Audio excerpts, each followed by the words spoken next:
Welcome into the Future in Flight podcast. I'm your host, Shawn Staerker, and that iconic yodeling from Bill Ricketts can only mean one thing. We're at EAA AirVenture in Oshkosh.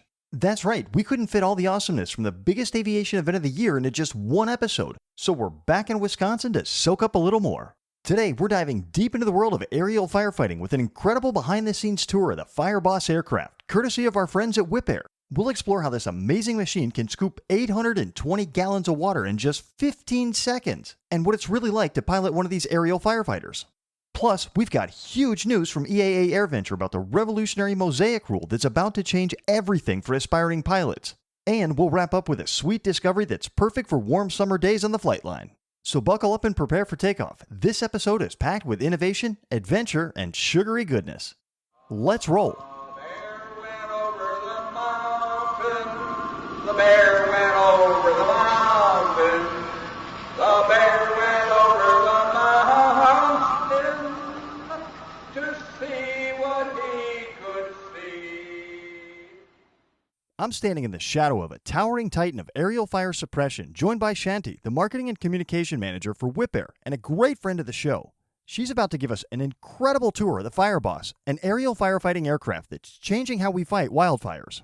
You can watch the video version of this awesome tour soon on our Facebook page and share it on Aviation's YouTube channel. Shanti, take it away. Okay, we are looking at the FireBoss. FireBoss is an aerial firefighting solution made in Minnesota. I'm going to give you a tip-to-tail walk around of what it is and how it works. Starting with the Hartzell propeller that comes from Piqua, Ohio. This 5-blade metal prop gives enough power to make sure this big bird, when it's fully loaded, can get off the ground safely. From there, we're going to look at the airframe. This is an Air Tractor 802, which is made in Texas. This particular one is a 2-seat, so it can be used for training, and it also can be used if you have a language barrier between the pilot and the ground crew, because there's over 200 of these operating worldwide, and even though English is the official language of aviation, in a fire situation, you need language capabilities to mitigate any misinterpretations that could result in incidents that you just don't want to happen. Yeah, that makes sense. Safety first, especially in emergency situations. Even though people speak English, these are emergency situations. You are putting out a fire to save homes, lives, and property. So we go from the airframe to the FireBoss. The FireBoss is the float.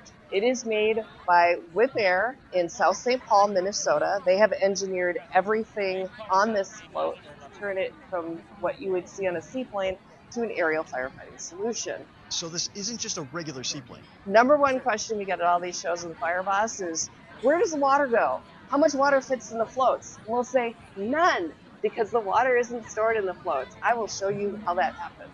You're on the scene, you're going to fight the fire. The pilot, he or she comes down to the water. They slow down to about 65, 70 knots. They deploy the scoops, which are these metal things on the bottom of the float. And in 15 seconds, they will fill up the 820-gallon hopper and take off. 15 seconds. That goes up this pylon, and then you can see the hose goes right up to the hopper. The hopper is in the front of the pilot compartment. So now you've got a pilot who's on the water. They're carrying an incredibly heavy load, and then they've got to go drop it. 15 seconds to pick up 820 gallons? That's incredible. This is a stick and rudder airplane, so imagine the physicality of maneuvering that. So you get to the scene, you're ready to drop your water. Let's go around here and we'll show you how that's done. Under here is the fire gate. This is made by Trotter Controls in Texas. This fire gate opens up just like you would imagine in the movies, bombs away. They can drop the water through an electronic control. and they can do it all at once, or they can do what's called a misting spray. And what are the economics of operating something like this? These fly usually in formation, parties of 4, cyclical. They'll come to the source of the water, scoop, load up, drop, and then just complete the cycle. They can run for about 3 hours. Each FireBoss in 3 hours can drop 14,000 gallons of water at only 65 cents a gallon. The competition is over $1. And the cost of acquisition can be much higher for like a CL, which is tens of millions. Ours is not. And so you can buy, for the cost of operation for a CL 315, you can run 4 to 5 FireBoss. So you get a lot more power on the sea and a lot more water drop. It's also a shorter distance of water for takeoff and landing, so you can get into more water spaces. Well, here's for your trivia night. So you are the pilot and you're scooping up water. You are going about 65, 70 knots. It's time to peel up. You never stop. You just power up and you take off. Because you know what happens to a fully loaded FireBoss if it stops? Thanks. Right. They just skim and take off. There's no stopping. There's no pit stop. Now let's talk about what it's actually like to fly this beast. Here's what Paul Jackson, Chief Pilot for Advanced Flight Training and Leasing, had to say about the flying characteristics. First off, the characteristics of the air tractor, it's a crop duster. So it's a stick and rudder airplane. It is very responsive in flight as a crop duster. And obviously everybody's seen somebody crop dust. You know, you get low, you go fast, you pitch up, you roll around, you're getting back, you're putting product on. And we took the aircraft and we put floats on it. So we changed the characteristics of it. So what we did is when we put the floats on it, it becomes less maneuverable, a lot more utilitarian. But it's still, at its soul, it's still an air tractor. Where it really changes is once you get moving, you take off. And the first thing you notice is there's not the acceleration. You get a lot of parasitic drag, you get a lot going on that. Then the world changes. And when the world really changes is when you start scooping. And that scooping process sounds pretty intense. What happens is, it's the onset. It takes on the water so fast. And the flying characteristics as it takes on that water, you're so tunnel vision with it, you can't really see anything going on around you because it's immediately stick all the way back, stick to your gut, and you pin it, and then you start feeding power as you're scooping. Feels like about a year. It actually is seconds. But what happens is you're picking up weight. So you get rid of the scoops, and now you are at max gross weight. And it is pretty awe-inspiring because now you're cruising across the lake 55, 60 knots. You're on top of the water. You're on step. Now you got to get it airborne, and you got to kind of find that sweet spot on the float. What about when you're actually dropping water on a fire? We usually slurry dump rather than just do a slow dump. But you want to dump no faster than 120 and always targeting about 100 because and 100 and 100 feet. So you want to be at 100 knots and 100 feet. And the reason is you want it to come down like rain. You don't want the water to be coming inside. Okay. You can take bark off trees, which will kill them eventually. You can do a lot of damage by dropping water and slurry too fast. And then the airplane, you got to shove stick forward because it loses all its weights really quick. Absolutely. So there's a little pad in there, and you got to wear a helmet when you fly the airplane, and you will hit your head the first couple times because it is pretty on. You hit the slurry dump on the stick, and she dumps, and then it's full stick forward. Then you feel like you're in a sports car, and that you forget that takeoff where you're like, wow, this airplane's really heavy. No, it's not. It flies like a sports car. Fire bombers are the real pilots, the guys that go out and work. They're doing 30 plus scoops a day. I'm kind of a baby. I only scoop 200-300 gallons. I'm kind of new at it, and I'm more worried about my takeoff and landings, and I don't even think they think about it. What an incredible look inside the FireBoss. From that 15-second water scooping to the precision flying required for firefighting drops, this aircraft represents the cutting edge of aerial firefighting technology. Thanks to Shanti for that amazing tour, and to Paul for sharing what it's really like to fly one of these incredible machines. If you want to see more of this amazing airplane, check out the videos coming soon to our Facebook page and on Aviation's YouTube channel. Stay with us as we dive into a huge announcement from the FAA at AirVenture.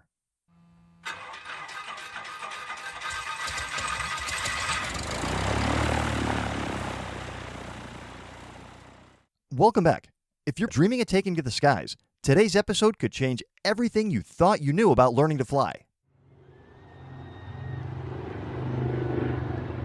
It's Tuesday, July 23rd, 2025 at EAA AirVenture in Oshkosh, Wisconsin. Transportation Secretary Shawn Duffy steps up to the microphone with news that's about to revolutionize recreational flying. He's announcing MOSAIC, the modernization of Special Airworthiness Certification Rule. Secretary Duffy put it perfectly. So for too long, our rules have been outdated, holding back our pilots, our builders, and our innovators. It's been over 20 years since this rule has been updated, and by the way, a lot has changed in the last 20 years.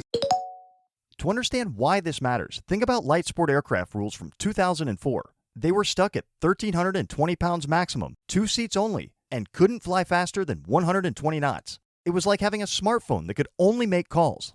MOSAIC changes everything. They're throwing out the weight limit entirely.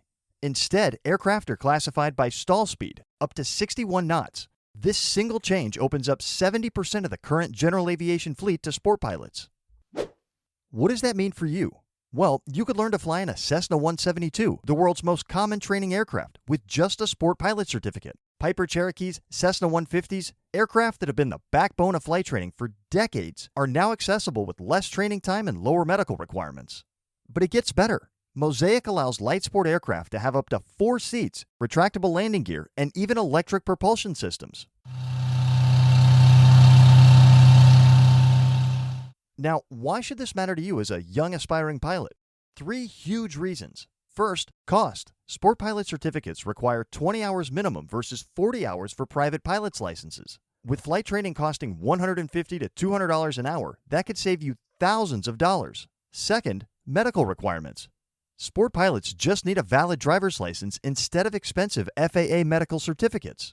Third, and this is where it gets really exciting, MOSAIC opens doors to the future of aviation. Secretary Duffy explained. It's also going to allow us more capabilities and benefits to advanced air mobility, the eVTOLs that you're seeing around the air show. eVTOLs, electric vertical takeoff and landing aircraft, are essentially flying cars. You could be among the first generation to fly these revolutionary machines.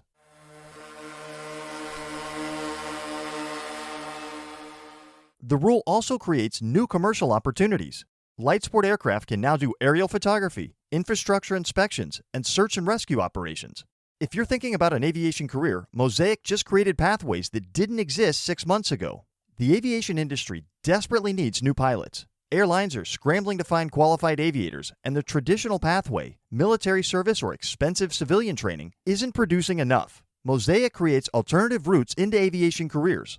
Think about it. Start with a sport pilot certificate, build experience in light sport aircraft, then transition to more complex aircraft as your skills grow. It's like having multiple on-ramps to the aviation highway instead of one expensive toll booth. Secretary Duffy made something clear that really resonates with young people. The best ideas do not come from DOT.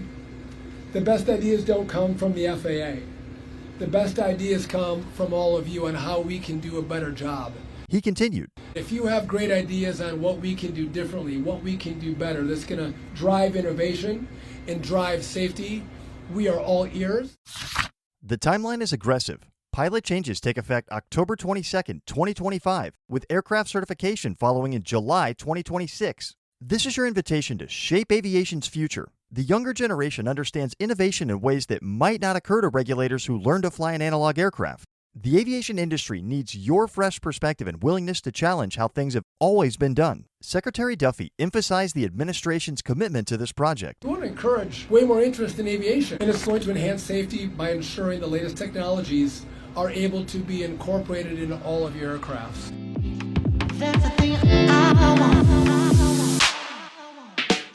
So what's your next step? Start researching sport pilot training in your area. Look into local flying clubs for affordable training options. Many airports have youth programs, and organizations like EAA have chapters nationwide welcoming young aviation enthusiasts. With MOSAIC, the future of flight is more accessible, innovative, and exciting than ever, and it's waiting for you to be a part of it. Up next, we check out a delicious sweet treat that's perfect as an in-flight snack or just for kicking around the flight line.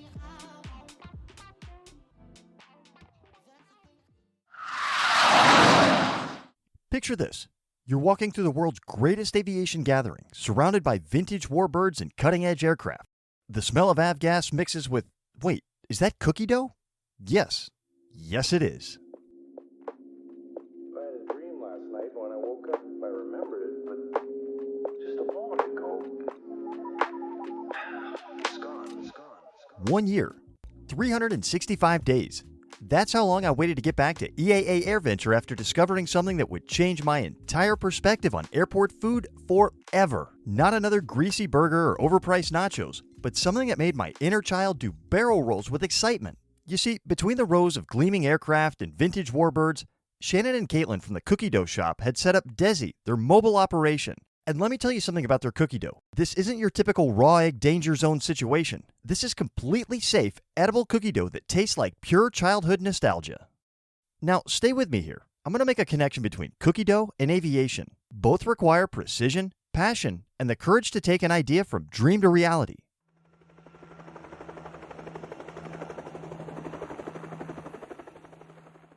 Caitlin's story starts like many great aviation tales, with a spark of inspiration and a willingness to take risks. But what really struck me was how naturally entrepreneurship runs in her family. Growing up, I always wanted to own my own business, and my mom actually owned one at some point in her life, and we were traveling for it, came across an edible cookie dough shop, and jokingly we're like, oh, we should bring this to our Green Bay, Wisconsin area. Came back and told our family that, and then one thing kind of led to the other, and we actually ended up opening an edible cookie dough shop. November of 2017.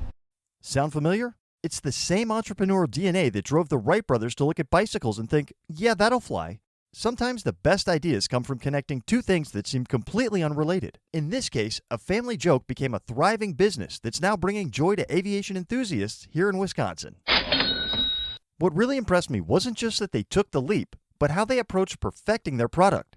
Shannon explained their development process. Chocolate chip is actually our family recipe. So there's a couple of flavors that we have in our shop that aren't even in our truck. So that's kind of cool that we get other flavors in there. But we tried to go with what people liked. And we asked a lot of friends and gave them samples and had them try until we could come down with the right recipes and the right flavors. So give a little bit of everything. That's beta testing. That's iteration. They didn't just guess what would work. They tested, refined, and tested again until they got it right. Sounds a lot like aviation. And then there's the help. Much like air shows, the cookie dough shop is bringing families together for a purpose. Yes. We have family, and then we have some workers, we have some contract workers. So my mom and dad here, grandparents, my nephew, my husband, and then her husband will be here tomorrow, and then our son. 3 generations working together, united by a shared mission. That's the real spirit of aviation right there. It's not just about the flying. It's about the communities we build, the families we bring together, and the dreams we chase. And what was this family operation working hardest to serve all week? I would say the cookies and cream flavor of that one has been the biggest seller, but I personally prefer the birthday cake of that flavor. I don't know, that one's like got the red, white, and blue sprinkles in it too, so very patriotic. So I wish people would be getting that one a little bit more. The Dough Shop also has a storefront just north of here. So brick and mortar is in Green Bay, Wisconsin, in a little place called Ashwaubenon. It's like the industrial area. Address is 1166 Ashwaubenon Street, but we also offer shipping. So we can do that for you. And do that they will, as we had several containers shipped home, since we already know the ones we're bringing with us won't make it.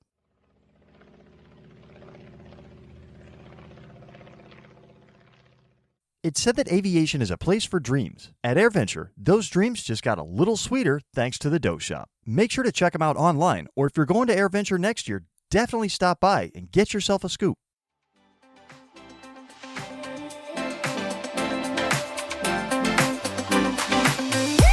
What another incredible journey through the biggest aviation event of the year. From getting a VIP tour of the FireBoss to understanding how MOSAIC is revolutionizing the path to becoming a pilot and going in hard on some delicious edible cookie dough, this episode really captured the spirit of aviation at EAA AirVenture.